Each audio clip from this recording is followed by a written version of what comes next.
Depuis pratiquement près de 10 ans aujourd'hui, depuis 2012, le Sahel brûle et la France qui est venue en une nation salvifique ou qui venait sauver n'a rien fait du tout. Est-ce qu'aujourd'hui, on peut continuer à faire taire ces populations?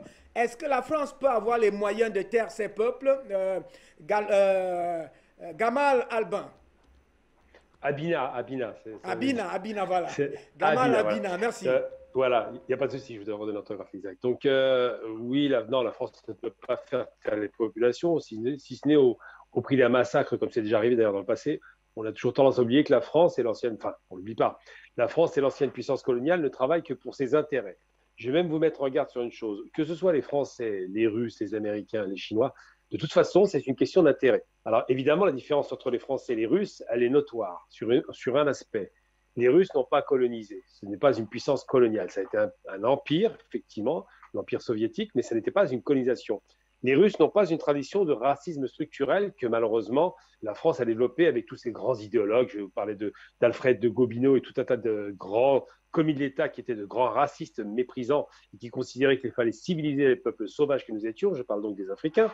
Et donc la France a une tradition qui va à la fois se coupler d'un mépris, un mépris littéralement racial, on peut utiliser le terme, et en même temps d'un mépris culturel. Il se croit le peuple des Lumières, le peuple qui aurait tout inventé, hein, et surtout, et pour finir, le créateur de la République. Donc la République est un vent révolutionnaire qui a démarré, c'est vrai en France, mais très rapidement, la République a laissé place à un empire, à l'empereur Napoléon, qui était déjà dans une perspective de colonisation.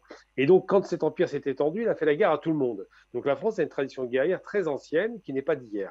Alors, il y a à la fois la volonté impérialiste qui a existé depuis très longtemps en France depuis Napoléon, mais surtout l'autre aspect, c'est la volonté néo-impérialiste et raciste, qui consiste à dire que les pays barbares, comme ils croient avoir la possibilité de nommer les Africains en général, je parle de l'Afrique du Nord au Sud, les Arabes inclus, eh bien ces pays-là seraient des pays qui mériteraient d'être colonisés, d'être civilisés, d'être amenés dans une sorte de code de civilisation ou civilisationnel européocentré ou franco-centré. Donc ces raisons-là font que ce pays-là ne vient pas pour faire la paix, ça ne les intéresse pas, ils viennent pour donner des leçons. Et les dirigeants français, je parle bien des dirigeants, parce que les peuples n'ont pas voix à la parole, je parle vraiment des dirigeants, considèrent que l'Afrique leur appartient et que les richesses exploitées en Afrique sont des richesses qui sont légitimement une sorte de passe-droit français. Ils ont le droit de faire ce qu'ils veulent avec les richesses africaines. C'est même eux qui font la cotation du pétrole et du gaz dans les pays occidentaux, je veux dire les États-Unis, New York, Londres. Mais il n'en demeure pas moins que l'Afrique est considérée comme une chasse gardée française de l'Afrique francophone et qu'elle n'a pas le droit de s'exprimer. Le problème, c'est que avec le vent des décolonisations programmées par De Gaulle, donc qui ne sont pas des décolonisations, mais des passations de pouvoir pour que des petits caporaux soient gérés à distance, eh bien, avec ce mouvement-là, on a eu le sentiment que peut-être les Français partaient un peu. Ben, ce n'est pas du tout vrai.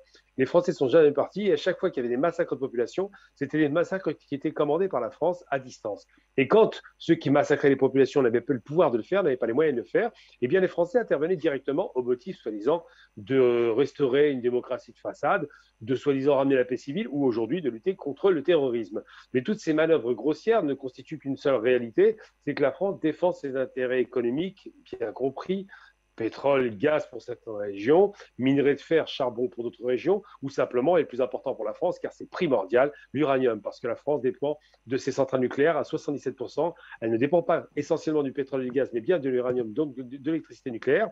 Et donc, c'est une vraie panique à bord. Si les Français perdent ce contrôle de la région, je parle bien du Niger et du Mali, c'est uniquement parce qu'ils ont des intérêts effectivement géostratégiques et géoéconomique important. Ça, c'est la première des choses. Deuxième chose, est-ce que la France peut écraser les volontés populaires? Très difficilement. On a parlé tout à l'heure de l'Algérie.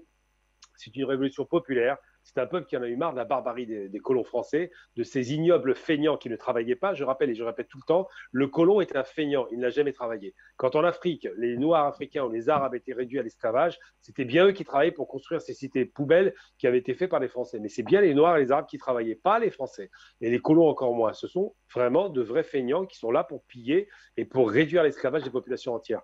Donc la France aujourd'hui a du mal économiquement, elle a du mal en termes de prestige international et cherche à se raccrocher à son empire démantelé et en perte de vitesse. Et de l'autre côté, vous avez des Russes qui en profitent évidemment, des Chinois des Américains qui veulent démanteler l'empire colonial français pour s'installer à leur place. Chacun travaille pour sa petite sauce interne.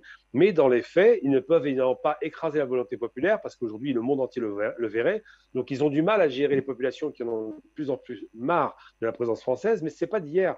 Ça remonte déjà à l'époque du Sénégal, après la Première Guerre mondiale, où des Sénégalais s'étaient manifestés pour avoir des soldes, pour être payés par rapport au combat qu'ils avaient produit contre les nazis. Et les Français les avaient massacrés. À l'époque, on pouvait massacrer, ça ne s'entendait pas. Personne ne savait puisque la presse était tenue par la France. Aujourd'hui, maintenant qu'il y a les réseaux sociaux et que surtout tout le monde peut avoir une caméra et filmer instantanément en direct un massacre d'une armée, par exemple d'occupation, eh bien, ils sont obligés de se calmer. Et c'est pour ça qu'il ne frappe pas les populations, sinon il l'aurait fait il y a longtemps. Mais il est certain que les dirigeants, et je parle bien toujours des dirigeants qui ont des intérêts personnels, les dirigeants n'hésiteraient pas une seconde à tuer la population s'il n'y avait plus de caméras. C'est compliqué à faire, donc c'est la raison pour laquelle aujourd'hui, et Dieu merci, les populations sont épargnées. Maintenant, est-ce que ça va durer? C'est un autre débat, et je ne me prononcerai pas là-dessus. Je ne ferai pas de pronostic, malheureusement, ce n'est pas du tout certain que ça dure.